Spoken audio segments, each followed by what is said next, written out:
기사를 하나 읽어보도록 하겠습니다. 미 연준이 2023년 경기 침체를 전망한 까닭에 대해서 기사가 나온 것을 좀 보도록 하겠습니다. 2022년 12월 초만 해도 경기 침체 경고 속에서 일부 낙관론이 흐르기도 했습니다. 약간 피봇이 있다는 둥 이제 금리를 안 올릴 것이다라는 둥 헛소리 했던 헛방치던 인간들을 상당히 있었죠. 하나도 못 맞췄고 저는 계속해서 금리는 오른다. 오른 상태에서 계속해서 간다. 언제까지? 2023년은 갈 것이다. 자, 이렇게 말씀을 드렸습니다. 그래서 월스트리트 한편에서는 침체의 폭과 기간이 그리 길지 않을 수 있다라는 희망 섞인 전망이 나오기도 했습니다. 그래서 이코노미스트들, 돈에 대해서는 귀신들이죠. 84명을 대상으로 실시한 조사에 대해서 48명 중 35명은 침체의 기간이 짧고 깊이도 얕을 것이다.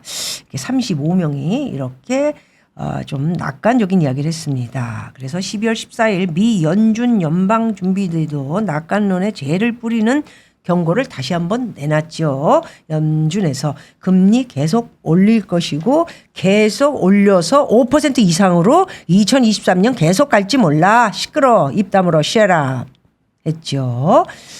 자, 그렇기 때문에 시장의 이견이 서로 분주하게 틀린데요. 제가 봤을 때 연준이 강제할 것이다.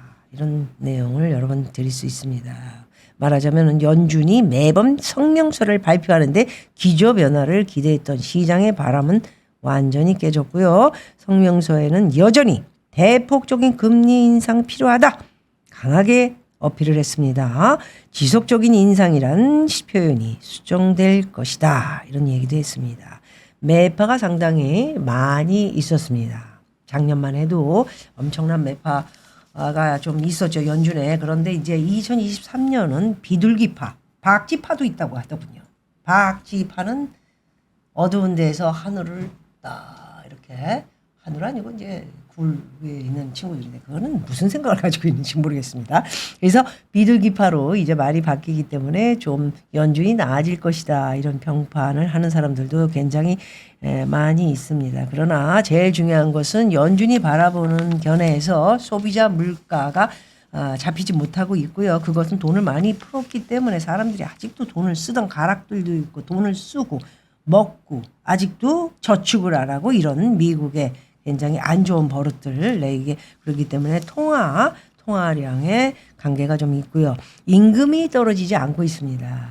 물론 이제 대기업에서 사람들을 좀 잘라내고는 있지만은 금방 또 필요한 인간들은 다른 또 기업에서 또 바로 그만 그래가지고 또 임금을 조금 더 올려가지고 또 데려가고 이러니까 임금이 계속 올라가는 이상은 금리 떨어지지 않고요. 그리고 여러분들이 기대하는 수치, 인플레이션 절대로 하락하지 않는다라는 말씀을 드릴 수밖에 없습니다. 그렇다면 뭐가 되죠?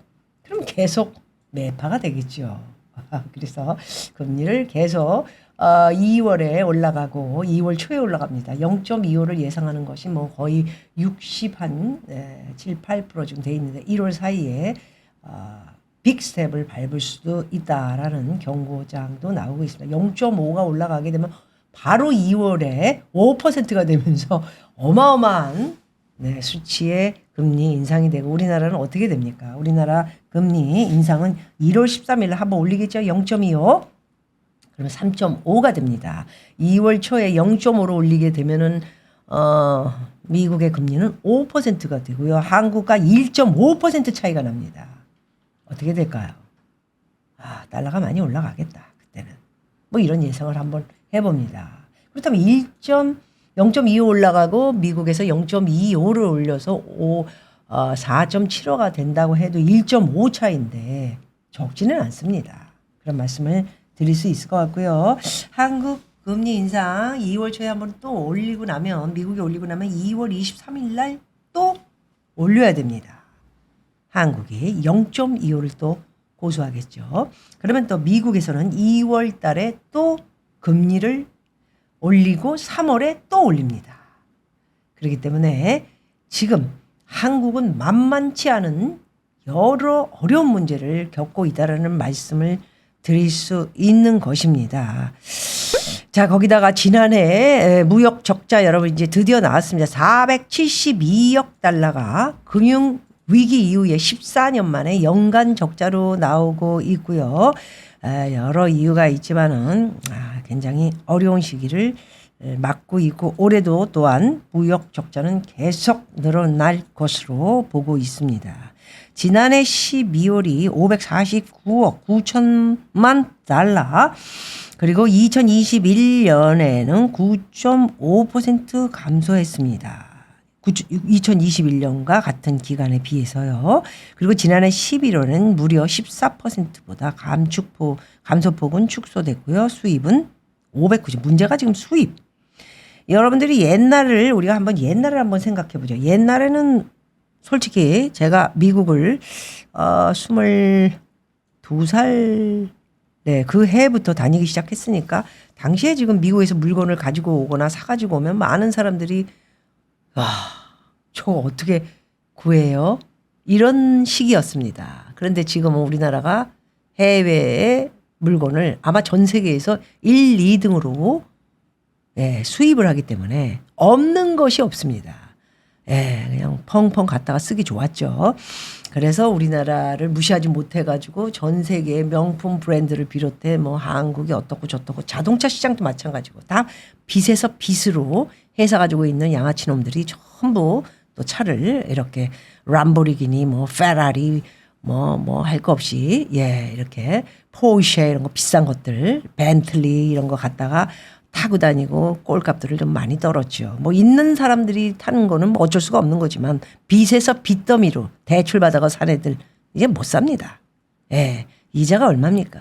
자동차 이자는 대출보다 더 비싸다라는 것은 여러분 알고 계시죠? 그래서 그런 시기가 있었기 때문에 정말 대단히 우리나라가 이제 이런 무역 수입을 해가지고 와서 대단히 돈을 펑펑 썼던 시절이 정말 엊그제 같습니다. 작년까지 그랬죠. 작년에 2022년 불과 며칠 전 얘기를 말씀드리는 겁니다. 그런데 우리나라가 지금 무역 적자 472억이 되면서 금융위기 이후에 14년 만에 연간 적자로 돌아섰다라는 말씀을 드리겠습니다. 그래서 미 연준 이렇게 강하게 인플레이션이 하락하고 있다는 확신을 갖기 위해서는 더 많은 증거가 필요하고요. 인플레이션을 2%를 하여튼 제롬 파월은 무조건 인플레이션을 2%로 되돌리기 위해 2% 되돌리기 어려워. 파월. 정말 힘들다. 4% 정도 되면은 아마 이제 조금 잡았다 이래가지고 금리는 이제 이제 더 이상 올리지 않겠죠. 올리지 않고 쭉 가면서 이제 상황을 지켜보면서 내년 하반기나 2024년 상반기에 금리를 0.25씩 조금 올리든가 0.5로 내리든가 이게 내리는 쪽으로 방향을 잡지 않을까 저는 그렇게 생각하고 있습니다. 그래서 인플레이션 이거 자기가 원하는 2%로 이렇게 통화 정책을 달성하려면 기준 금리의 지속적 인상이 적절할 것으로 예상하고 있다. 인플레이션이 지속적으로 하락하고 있다는 확신이 들기 전까지는 금리 인하는 보지 못할 것이다. 연준에서 얘기한 겁니다. 역사는 조기 완화에 대해서 경고해 왔고요. 2023년 금리 인하는 경제 전망에 들어있지 않다. 인플레이션 목표 변경은 어떤 상황에서도 고려하지 않는다. 파월의 발언 탓에 시장이 하고 지금 혼란스러워지면서 산타 하다가 지금 다 꼬꾸라지는 모습을 12월 마지막 주를 보면서 제가 한참을 웃었습니다. 새벽에 일어났습니다. 2시 반에. 자, 그래서 매파적 의견을 어디까지 믿어야 하느냐 이런 의심을 갖는 건 쇼죠. 의심을 갖습니까? 인플레이션 잡아야죠. 인플레이션 못 잡으면 소비 나라가 미국입니다. 미국은 소비 80% 70%라고는 하는데 제가 볼 적에는 80%로 유지를 하는 나라이기 때문에 소비 인플레이션을 못 잡으면 망합니다. 그래서 인플레이션을 잡기 위해서 아마도 엄청나게 풀었던 돈을 걷어들일 수밖에 없다라는 말씀을 드리고요. 지금 제롬 파월이 폴 볼커가 되는 것이 아니냐. 폴 볼커 들어가 보니까 사망을 하셨네요.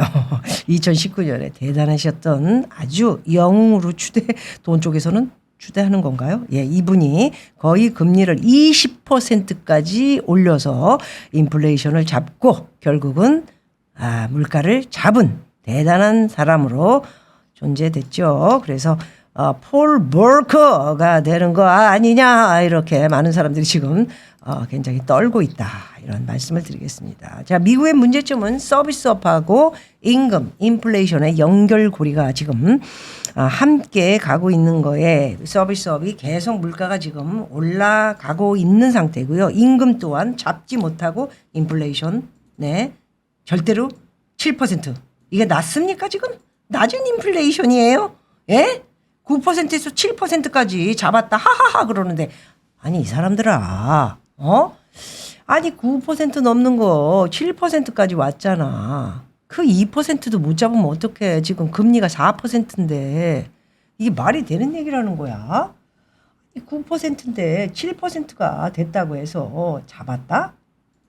금리를 근데 지금 4.5까지 올렸다? 그런데 2% 잡은 게 그게 잡은 겁니까? 7% 인플레이션은 엄청 높은 거예요. 5%도 아니고 꿈도 꾸지 말길 바랍니다. 지금부터 몇 개월 동안은. 그래서 연준은 왜 이런 결론을 내렸을까? 일단 경기 관련 지표가 예상치보다 악화됐기 때문이라는 것입니다. 일단 물가를 보면은 11월 미국 소비자 물가지수 굉장히 중요합니다. 소비자 물가지수 CPI라고 하죠. 전년 동기와 비교해 7.1%, 전월과 비교해 0.1% 상승.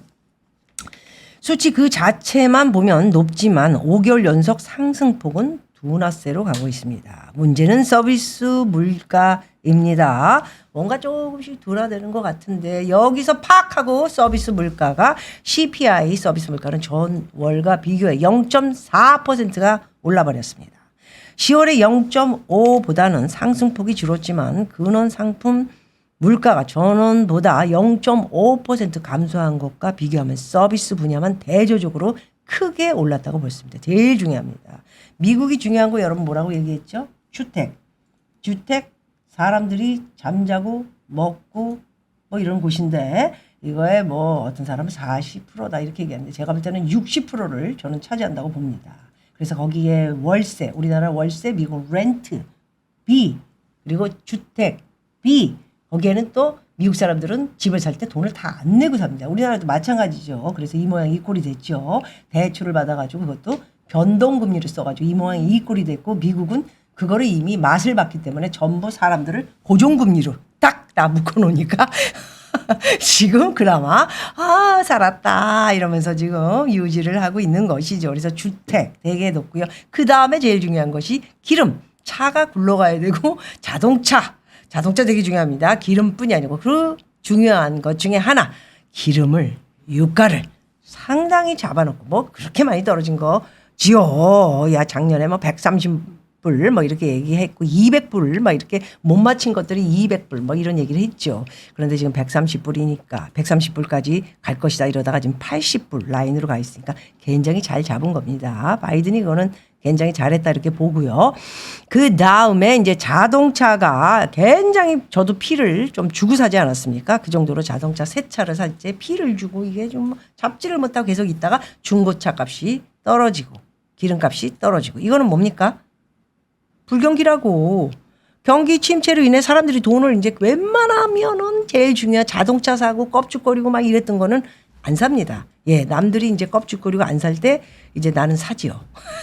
그래서 차를 한 대 더 사고, 예, 저는 필요해서, 진짜, 예, 이해해서 사긴 했지만은 기다리니까 싼 값에 또 싸게 되더군요. 예, 그래서 뭐든지 싸게 사는 시기를 잘 맞춰서 사야 됩니다. 예, 똥값으로 또 그렇게 떨어질지 누가 알았습니까? 그래서 이렇게 사람들이 미국은 자동차, 그리고 유가, 주택, 그리고 이제 먹는 거 되게 중요합니다. 먹는 거 미국 애들이 먹는 것도 조금 식품 같은 거 조금 잡았습니다. 예, 이렇게 여러 가지 하고 제일 중요한 것이 사람의 고용, 노동, 고용비를 못 잡고 있기 때문에 이것 때문에 아직도 사람들이 돈 많이 달라 그러고 뭐 말씀드렸죠. 못질 않아 해놓고 300불, 400불 뭐 조금 더 거창한 걸로 들어가면은 700불 하루 임금이 100만 원? 이게 말이 됩니까? 네, 그런 상황을 미국 연준에서 너무 잘 알고 있고요. 연준은 알고 있다. 지금 2023년 어떻게 갈 것이라는 것을 미국의 연준은 다 알고 있고요. 다 꿰뚫고 있습니다. 그렇기 때문에 제가 볼 적에는 이게 쉽사리 모든 것이 우리가 생각하는 것처럼 가지 못할 것이다라는 말씀을 드리고요. 제일 지금 임금 못 잡고요. 서비스 물가 올라가고요. 그리고 주택도 많이 떨어지지 않았고 렌트비도 많이 떨어지지 않았고 오직 사람들이 지금 돈을 아끼려고 하는 거는 먹는 거에 조금 소비를 좀 하고 있고요. 그것은 소비가 먹는 거 중요한데 그 좀 잡혔습니다. 그거는 조금 내려가 다 정상가로 가고 있고 그다음에 유가 기름값도 조금 정상가로 이제 가는데 가고 있는데 올해는 또 어떻게 될지 모른다 이런 말씀을 드릴 수 있을 것 같습니다.